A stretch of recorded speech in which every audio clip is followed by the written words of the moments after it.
27นี่คือแกงหัวจ้ะคิดว่าไม่บุญมากเมื่อใดโอ้คิดว่าไม่บุญมากเลยใช้อันนั้นเด้ตัวมันเตยลงมันเลยบ่ได้บ่ประตูมันเหี่ยวเนื้อเล็กตะปูหรือเต้นค่อยเลย14 แผ่นนี่เลยมีแต่เพิ่นโมงให้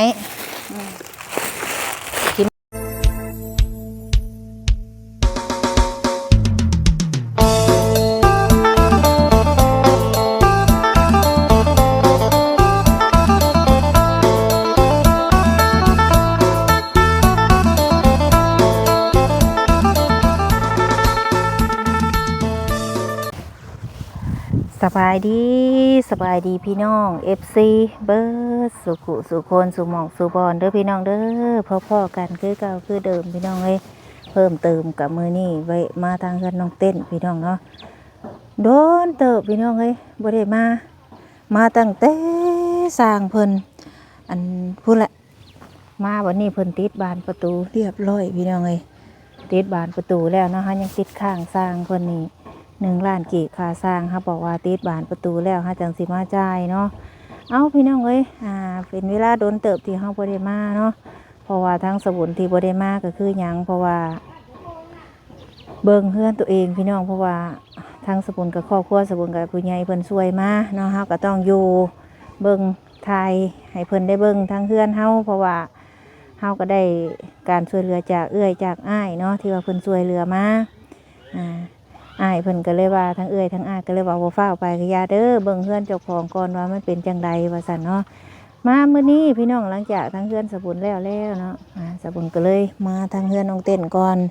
พอว่าสิมาแต่เมื่อวานนี่แหละพอดีฝนตกพี่น้องเอ้ยโอ้โหติดบานประตูแล้วงามต้องอ่องพอดีพี่น้องเอ้ยเนาะทางเฮือนน้องเต้นนี่ก็พอดีแล้วเรียบร้อยพี่น้องเอ้ยอีกบ่โดนเนาะมื้อนี้ก็วันที่25แล้วพี่น้องเอ้ยวันที่25เดือน4ปี2026เนาะสบุนเคยแจ้งไว้ว่าวันที่27มื้อวันจันทร์เนาะสิให้ทางน้องเต้นนี้ได้ขึ้นอยู่ซะว่าซั่นเนาะมื้ออื่นนี่ก็เป็นมื้อวันอาทิตย์พี่น้องวันที่27เนาะมื้อวันจันทร์พี่น้องเอ้ยมาฮอดมาถึงเดี๋ยวสิเข้าไปอัปเดตเบิ่งใกล้ๆมื้อวานนี่ฝนตกแรงขนาดพี่น้องกับซื้อสังกะสีมาโมงอันเฮือนครัวแล้วซื้อสังกะสีทั้งสร้างเพิ่นว่าคันแผ่นยาวก็8 แผ่นเพิ่นว่าแต่ว่ายาววัดบ่ถึงเพิ่นว่า12 ฟุตบ่ถึงสร้างเพิ่นก็เลยว่าให้เอา7 ฟุตนี้2 ซัวว่าต่อกันจังซี่นะทุกคน2 ซัวต่อกันแล้วก็ให้เอา16 แผ่นว่าซั่นเนาะสบุนก็เลยซื้อมาก็เลยเอาเป็นเงินทางเอ้ยน้อยเนาะที่เหลือซื้อบานประตูมามอบให้ทางน้องเต้นมือก่อนนั่นแหละเอาเงินของเอ้ยเพิ่นมาซื้อเนาะเอ้ยน้อยเอ้ยหักของสบุนนี่แหละพี่น้องเอ้ยอยู่น้ำสบุนมา3 ปีพี่น้องเนาะตั้งแต่เฮ็ดช่อง YouTube ก็เริ่มเฮ็ดช่อง YouTube มาเอ้ยเพิ่นบ่ได้ปะบ่ได้ทิ่มทั้งเอ้ยน้อยทั้งไอ้หงวนเนาะที่เพิ่นอยู่นำเฮามาแล้วก็ทั้งไอทีพี่น้องอยู่นำมาโดยตลอด3 ปีตั้งแต่เฮาฮู้จักเพิ่นมาเนาะก็ทั้งน้องก็ขอขอบคุณทั้งเอื้อยทั้งอ้ายหลายๆเด้อเนาะที่เบิ่งแย่งน้องมาโดยตลอดแล้วก็บ่ปะบ่ทิ่มมอบเวียกมอบงานให้แล้วก็ยังช่วยเหลือครอบครัวของน้องเนาะขอบคุณหลายๆทั้งเอ้ยน้อยไอ้หัวแล้วก็ไอทีเนาะสาธุมื้อนี้ก็เอาเงินทั้งอ้ายทั้งเอื้อยเพิ่นมาแล้วก็เติมน้ำมันพร้อมพี่น้องเอ้ยทั้งเงินเอื้อยเพิ่นเติมน้ำมันแน่เนาะจังไรก็เดี๋ยวสิเข้าไปอัปเดตก่อนเนาะขอบคุณ FC ทุกคนที่เข้ามาติดตามแล้วก็คอยให้กำลังใจเนาะขอบคุณหลายๆเด้อที่เบิ่งคลิปให้บ่ข้ามโฆษณาเดี๋ยวเข้าไปอัปเดตเบิ่งน้ำกันพี่น้องว่าฝนตกแห้งเมื่อวานนี่มันก็ไปเบิ่งกัน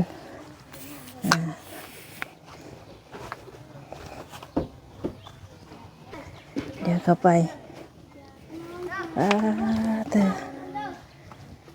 ระบบกล่องทรายไว้ทุกคนเลยฝนตกแห้งเข้าไปอัปเดตเบิ่งกันเรือนซานลานแป้นพี่น้องบ่ได้มาโดนเติบก่อนสิเข้ามาทางหน้าสิเลาะรอบๆเบิ่งเพิ่นใส่บานประตูโอ้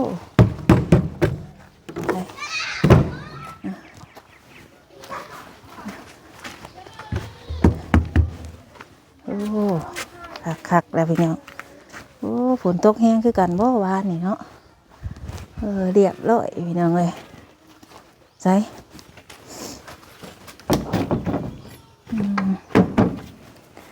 ประตูพอดีสุดอันนี้เพื่ออนาคตเขาเจ้าอันติดกะโหลเนาะติดกะโหลขึ้นพอดีนี่นี่เด้อ้าวสบายดี สบายดีโอ้ตะนี่เด้เปิดปูได้ซ้ำนี้แป้นเบิดโอ้ผักบงเรางามได้บัดนี้มาบัดนี้ฝนตกแห้งบ่ก็แม่เฮาได้กินอยู่บะฝนตกแห้งบ่วานนี่แห้งโดยมื้อนี้ได้ตกบ่บ่ตกแต่วานนี้โดยแป้นมันบ่พอเอาฝากเด้ใส่ฝากเก่าเฮือนเจ้าอันนี้ล่ะฝากก็ได้กองไว้อยู่กองไว้อยู่นั่นนี่เอาผ้ามาซ้อนี่กาบมานี่อันนี้พวกปูนนี่เคาะสร้างเพิ่นเฮ็ดให้เพิ่นเฮ็ดหามมาได้เนาะคันเฮาบ่อยากปิ่นหน่ายพุ่นก็หามไปพี่ก็ได้คักเยอะแบบนี้ใครแน่เมื่อก่อนนั่นสูงโพดปุ๊ก็เลยให้เพิ่นตัดออกซื้อสังกะสีมาให้เพิ่นมานี่โอ้คักวันยางฝนตกวานนี่ไปอยู่ใช้วานนี่ได้เข้ามาส้นอยู่บ่นี่กลางเว้นว่าได้เข้าล่างแล้วบ่ฮะแม่เฮาล้างแม่เจ้าล่างโดยล่างแบบไรเปิดน้ำใช้รถตัววะโดยคืนไก่คืนเดี๋ยวนี่ก็ซื้อกระเจมาของใส่ฝนตกนะโหหัวโดยอ้าวหัวมองได้เข้ามาเบิ่งดูหัวห้องตัวนั้นแล้วมันซึมลงแถวดูล่ะเปิดดูมันซึมลงมาแถวไม้นั่นน่ะอยู่เทิงหัวยักษ์บอลน่ะ3-4บอลใส่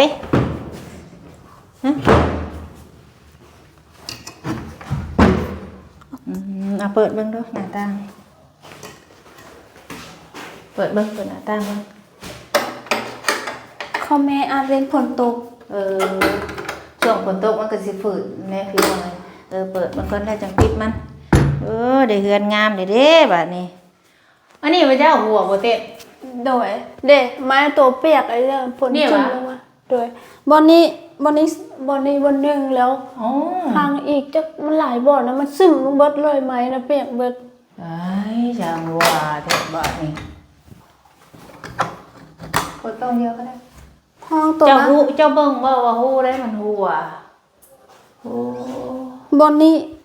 1แล้วก็บอนนี้2บอนนี้เนาะฮู้มันนี่ข่อยคิดอยู่ข่อยว่าต้องหัวเด้บอนอันนะนำมาซึมเลยบอนนี้ก็คือสิหัวนี่มันออกเลยเนาะซึมลงมาแถวเล็กต้องเอาซิลิโคนแหละขึ้นไปหาหยอดตามเล็กตะปูนะบอนนี้จะกว่าหัวจักเดียวเห็นซึมหัวจักน้องนี่หัว3-4บอลห้องเดียวนี่นะด้วย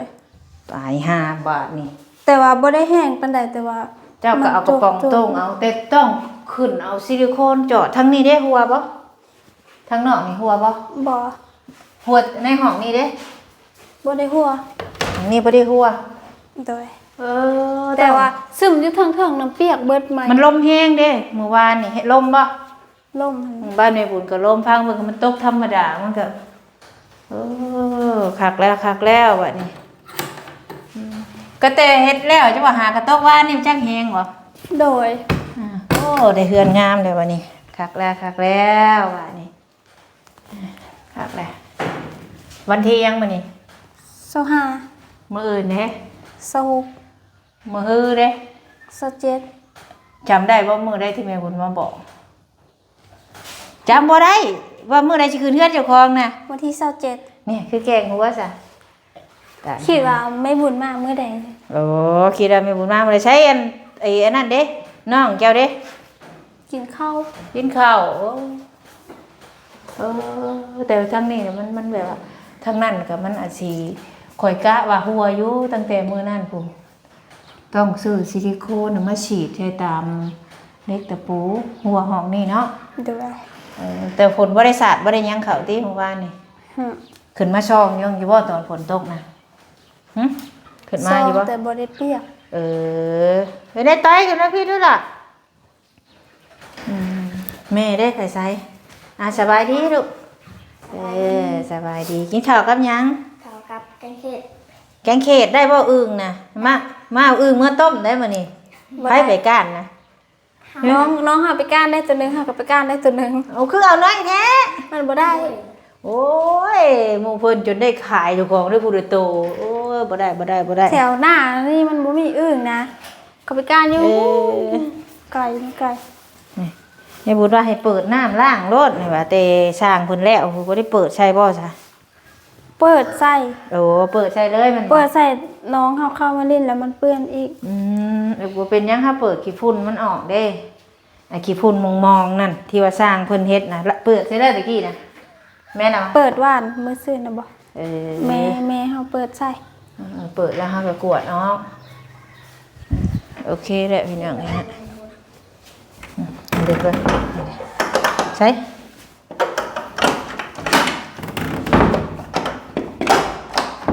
ใช่คือหูบ่ตรงอ่ะเบิ่งดูเต้นบ่เห็นหุ่งล็อกง่ายอยู่วะฮะ บ่ฮู้ เบิ่งดูล็อกให้มันตรงให้มันบ่ตรงในเพิ่นมาเจาะหูให้ใหม่ได้บ่ บ่ประตูมันเตยลงมันเลยบ่ได้ บ่ประตูมันเหี่ยวนี่แหละให้เพิ่นย้ายให้เด้อล่ะให้เพิ่นเอาหูมาบุญใหม่ก็ได้ ตอนแรกหาได้แต่ว่ามันเตยลงเดมันเลย บ่แม่นมันเตยลงมันเหี่ยวไหมมันฮุบมันเหี่ยวแบบนี้ต้องให้เพิ่นอันบุญฮูลงเพราะว่าเพิ่นเฮ็ดอันนี้จำเด้เพิ่นบ่เฮ็ดอยู่เทิงนี่เพิ่นย้ายตัวนี้บ่ได้ต้องเอาแนวมาบุญเบิ่งดูตัวนี้เข้ามาเบิ่งดูล็อกเบิ่งดูต้อยมาเข้ามาพี่ล่ะเข้ามา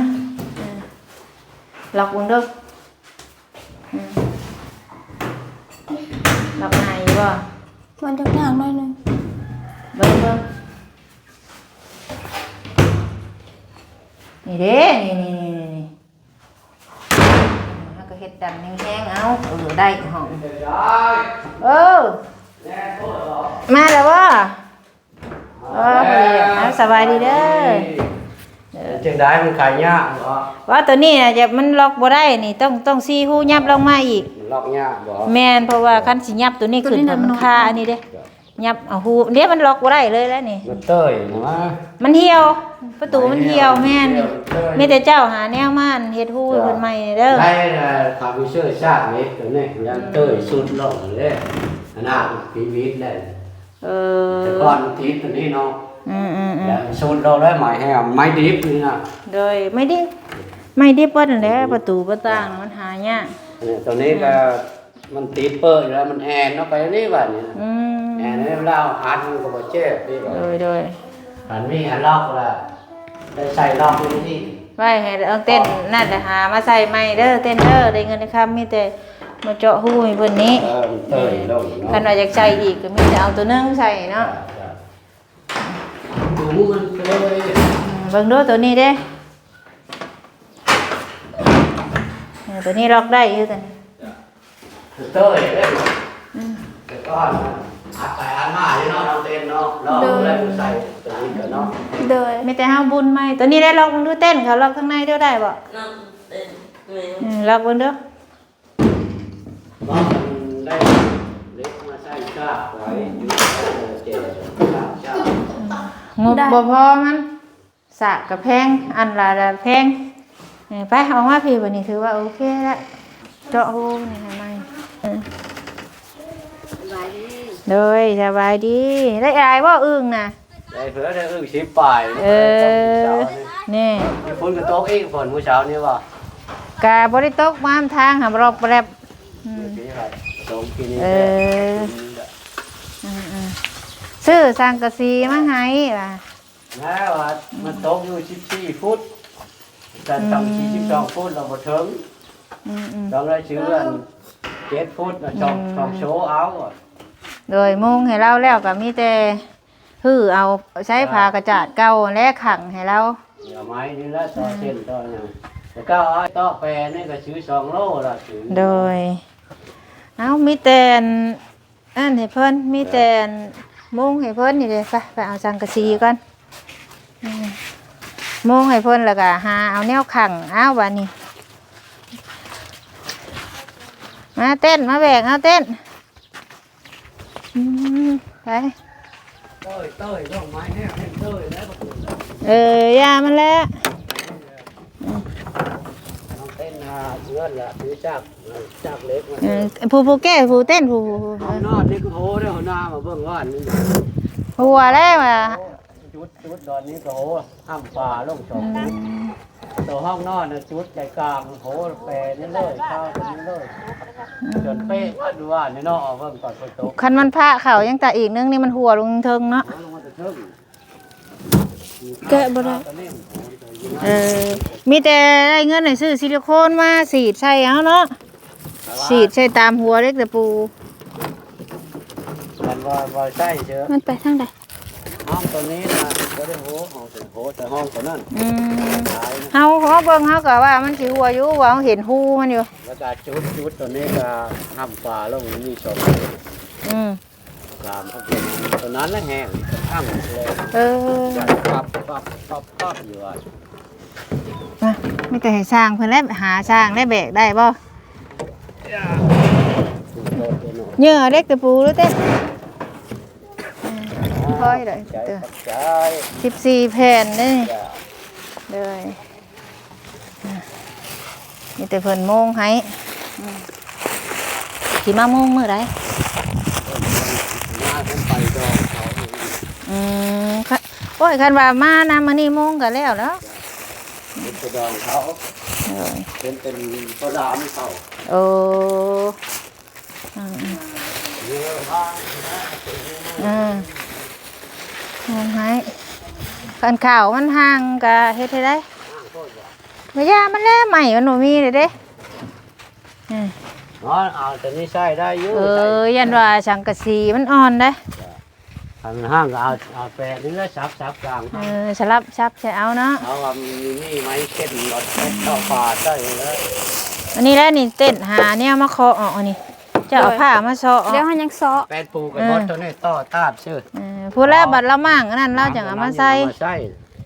เฮ็ดบน ทำไม้ตัวนี้แล้วไม้ต่อเส้นเดินเข้าป่าแล้ว เก็บไม้เก่าไม้หยังแล้วมาใส่ ไม้บาดปัดลมมันกับตัวนี้แล้วใส่สีหน้าแล้ว เลย ใส่ข้างแล้วก็ทำสีตับเราจะเอาตัวนี้ เอาไม้เก่าไม้หยังใส่ผ้าเก่าผ้ายังมาขังใครกว่าบ่มีได้เนาะ มันห้างก็เอาตัวนี้แล้วใส่ตัวนี้แล้วต่อนี่แล้วใส่ เจ้าคิดว่าได้ก็ได้ยันว่ามันว่าเต้อ ว่างแล้วเก้าดอกเส้น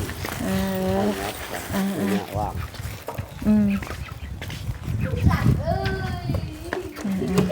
เอาพี่น้องเลยเนาะถือว่านี่มาเอาเมียนนี่บ่คือสีชันเมียนในบ่ bạc nhưng mà kèm bạc mà cô cái như thế này này cô เอาเว้น ใบนี่ก็ได้มันเพื่อเรามาตอนแรงกับพากันม่วงเราอยู่ไกลเลยเนาะถ้าไกลแล้วเด้อบ่านี่พี่น้องเลยหามือได้นั่นก็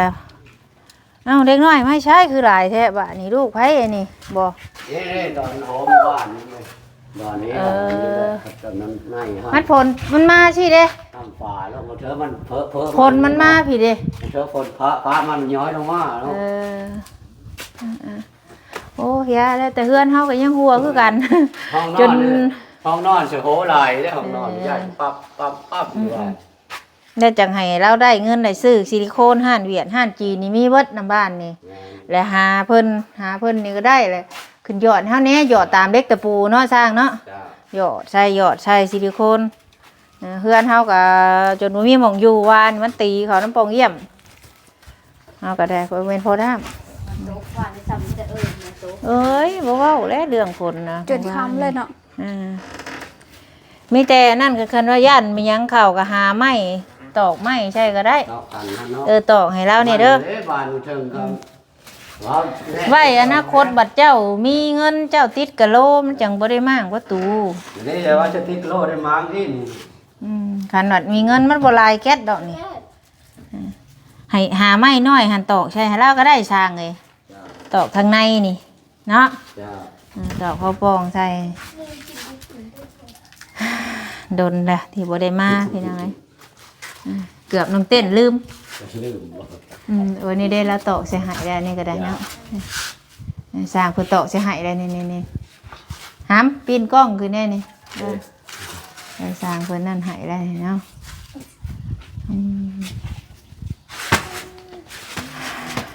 ไปมานั่งก่อนเต้นเน้อยวันนี้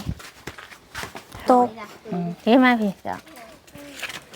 มาพี่ต้อยมานั่งน้ำกันพี่มาลูกเงินซานแล้วได้บ้านนี่นอนนี่หัวบ่ผลบ้านนี่ บ่ไปหูนะ บัดเทือนปลูกไม้ผัดหัวติบัดเทือน เฮ้ยลูกใหม่โหอะไรครับมาเถอะ เนาะสร้างฝันเป็น ตัวเพ่งตาเพ่งขวัญน่ะไม่ได้มุ่งลูกมันกับอีตานั้นมุ่งของเธอน่ะ หืม ลูกมันละเป็ดให้ลองหน่อยๆนั่นแหละ งานแล้วเนาะ เฮาเบิ่งอยู่เห็นหูมันอยู่โอ้สกขี้หัวแท้เนาะว่ะ เต้ยแล้ว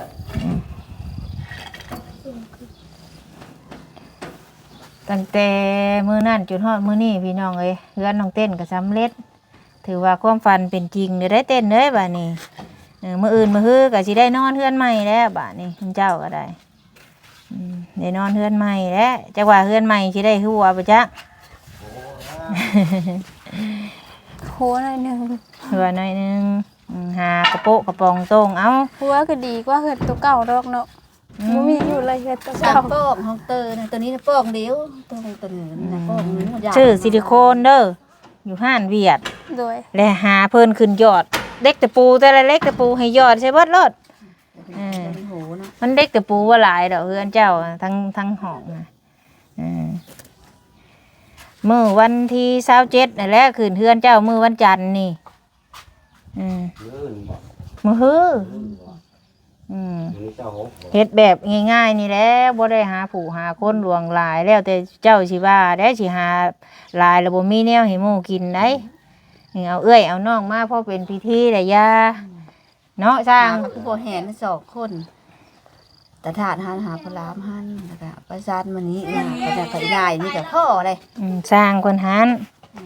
สร้างนี่แหละกับผู้เพิ่นเฮ็ดก่อนหันกับข้าวเพิ่นนำเด้อเต้นเด้อ แต่เพิ่งขวัญ โดย ข้าวเพิ่นนำคันเพิ่นบ่ยากก็มาคันเพิ่นยากแล้วก็ยากับพ่อบ้านเพิ่นหันแล้วผู้อันที่เพิ่นนำพาเฮาที่เพิ่นพาเฮาเข้ามาคันพ่อบ้านเพิ่นบ่อนุญาตให้เฮาเข้ามาก็บ่ได้เด้เฮาก็ได้ดีใจอยู่บ่ฮะ ดีใจ ดีใจใครแล้วดีใจยันว่าบ่ดีใจอันยังจื้อได้อยู่บ่ผู้ใหญ่ที่เพิ่นช่วยนี่มีหลายปานใดมีจักคน เราบ่ ยังจื้ออยู่บ่ ชื่อ จื้อ เลยพอวิไลศักดิ์พอที่แม่น้อยพองวนแล้วแม่ใจดีอยู่ต่างประเทศ แม่ตุลี่แล้วก็พอตู้พอแอแล้วก็แม่บุญแล้วก็พอขวัญ พ่อเอกับพ่อวิไลศักดิ์บ่แม่นอันเดียวกันบ่ หู วิไลศักดิ์ พอวิไลศักดิ์พอแอไม่บุญว่าพอแอโต อันมาส่งดินแฮกับดินทรายนี่เด้ นั่นล่ะเพิ่นซื้อผู้เดียวกันนั่นแหละ นะแล้วการน้ำเบาหย่อนำเด้แม่บุญบอกนะ ดีแล้วยังจื้อซื้อเพิ่นผู้ใหญ่ใจดีเพิ่นน่ะเพิ่นช่วยหามาบ่แม่นสิเบิดน้อยๆได้คันว่ามื้อขึ้นเฮือนขึ้นซ่านเนาะคันว่าแม่บุญมาทันแม่บุญก็คันมาบ่ทันเจ้าก็ถ้ามันสวยกับให้เพิ่นเฮ็ดพิธีก่อนโลดย่านว่าเพื่อมาฮอดนะคันท่าได้ก็ท่าเพื่อเฮามาไกลเด้เบื่อสิฮอดเจ้า2ชั่วโมงกู2ชั่วโมง3ชั่วโมงไล่โลด ถ้าพร้อมกันเฮาจะถ้าพร้อมกันมาจัง สายทานแล้ว ทานเลยเหรอ เด้อ ถ้าพร้อมกันนั่นแหละมันก็บ่เป็นบ่งามแหละจะว่าผูกก่อนนี่ก่อนหั่นนะถ้า เราไม่ได้อาร์ตแล้วเนาะว่าเนี่ยว่าก็โดน บ่ได้อัด อา ยังบ่ได้อ่านตัวเต้ย จะ หา โห จะ กั กิ น น แล้ว ข้าวเอาผู้แห่เพิ่นก็อัดเอาเลยว่ามันคือเลยว่าก็เด้อ เอ้ยเว้าน้องเพิ่นแหล้วมา เอ้ย ว่าสิมาแต่ว่านี่แล้วไว้ชื่อสังกะสีมาให้แต่ว่านี่แหละบัดคนบ่เป็น ตกอะไรได้หวานน่ะ ตกคักตกแน่ไปใช้ก็บ่ได้ 4 โมงมื้อเช้านั่นแหละ แม่นจนฮอด4 โมง 5 โมงแลงอย่างเช้าอยู่บ้านเฮาน่ะ วันนี้ยังตกจะลามาจะลามา อ้าวสัน น้ำเต็มตัวหน้าว่า เอ้า หลายบาทน้ำมือ คือว่ามื้อนี้เนาะอันซื้อสังกะสีมามื้อนี้พอดีรวมทั้งสังกะสีทั้งอันอ่าเล็กตะปูเนาะพอดีเบิด500,000เป็นเงินของแม่น้อยพองวนเด้อเต้นเด้อ โดย ขอบคุณแม่น้อยพองวนเด้อล่ะเด้ออืม สาธุลูกขอขอบคุณขอบคุณแม่น้อยพองวนเด้อที่มาซอยเหลือครอบครัวของลูกจนสำเร็จเนาะลูกขอให้พ่อแม่น้อยพองวนอยู่ดีมีแห่งความเจ็บจะสุดใดความใครจะสมีขอให้แม่น้อยพองวนอนุมันขวัญยืนเด้อสาธุ โด ขอบ ย ใจผู้ใหญ่ใจดีทุกท่านแม่ใจดีพ่อใจดีขอให้เพิ่นอยู่ดีมีแห่งความเจ็บจะสุดใดความใครจะสมีขอให้เพิ่นสุขให้ร่ำให้รวยให้สุขให้หมันให้ขอให้อนุมันขวัญยืน